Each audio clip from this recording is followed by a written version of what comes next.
Hi friends, మీరు చూసేదైతే ఇది తమిళనాడులోని అరుణాచలం. మనకు ఆల్మోస్ట్ అన్ని టెంపుల్స్ దర్శనం అయిపోయింది. ఇప్పుడు ఈ యొక్క అరుణాచలం కాడ ఈ యొక్క దర్శనం చేసుకొని హైదరాబాద్కి రిటర్న్. ఇక స్వాములు అయితే ఇప్పుడు ఇక్కడ పూజ చేస్తుర్రు. ఈ పూజ అయిపోగానే దర్శనానికి వెళ్తారు. మీరు ఎవరైనా సరే ఈ అరుణాచలంలో చాలా పార్కింగ్లు ఉంటాయి. ఇప్పుడు ప్రజెంట్ నేనున్న పార్కింగ్ అయితే ఇక్కడ కార్లైనా బస్సులైనా ఏదైనా పెట్టుకోవచ్చు. మన బస్కి అయితే 300 రూపాయలు పార్కింగ్ ఫీజు. కింద మాత్రం మట్టి నేలనే.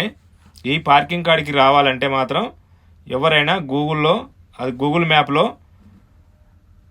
తిరువణమలై గాంధీ పార్కింగ్ అని కొట్టాలి. కొడితే డైరెక్ట్ పార్కింగ్ కాడికి వస్తుంది. ఇది ఇంతకుముందు నేను ఎన్నిసార్లు కొట్టినా కూడా నాకు అసలు అది ఎడికెడికో తీసుకుపోయేది. అంటే గుడి పక్కన అటు ఇటు తీసుకెళ్ళేది. కొంచెం పరిశాన్ అయ్యేది. వేరే ఇబ్బంది కావద్దని చెప్తున్నా. తిరువణమలై గాంధీ పార్కింగ్ అని కొట్టండి. డైరెక్ట్ ఇడికి వస్తుంది. ఇక్కడ నుంచి మనకు గుడి 1 కిలోమీటర్ ఉంటుంది. ఇక్కడ మన బస్ అయితే ఇక్కడ మామూలుగా అయితే లోకల్ ఆటో వాళ్ళు అయితే తీసుకెళ్తారు. సాములు కానీ వేరే భక్తులు ఎవరైనా సరే ఒక్కొక్క మనిషికి వచ్చేసి కొంతమంది 80 రూపాయలు తీసుకుంటారు, కొంతమంది 100 రూపాయలు తీసుకుంటారు. అక్కడ గుడి దగ్గర మొత్తం గిరి ప్రదక్షిణ చేయించి ఆ గుడి దగ్గర వదిలేసి వాళ్ళు వెళ్ళిపోతారు. మళ్ళా ఆ గుడి కాడి నుంచి మన పార్కింగ్ కాడికి రావాలంటే మళ్ళీ 20 రూపీస్ ఇవ్వాలి వేరే ఆటోలకి.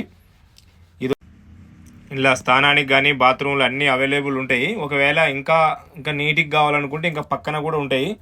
ఏది ఆ రూమ్లల్లో అక్కడ 50 రూపీస్ తీసుకుంటారు. 50 రూపాయలు తీసుకొని స్థానమైనా సరే దేనికైనా సరే బాగుంటాయి, ఉండొచ్చు.